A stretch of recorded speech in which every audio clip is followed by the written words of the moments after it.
kundi upang maglingkod at ialay ang kanyang buhay. Mga batid, hindi masama yung maghangad. Nagiging kasalanan lamang ito kapag sarili lang ang sentro. Halimbawa, gusto mong umangat para ikaw ay papurihan. Gusto mong magtagumpay para mapatunayan mo na mas magaling ka kaysa sa iba. Gusto mong yumaman kahit meron kang masaktan o meron kang matapakan na ibang tao. Diyan nagiging kasalanan yung paghahangad.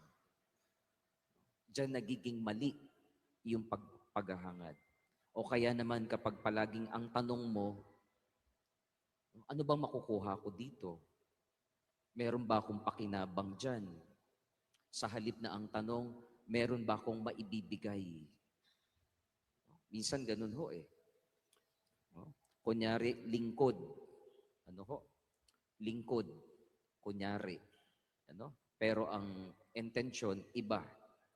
Ang tinatanong niya sa kanyang sarili, ano bang makukuha ko dyan? Ano bang magiging pakinabang ko dyan? Hindi ang tanong ay, ano ba ang kaya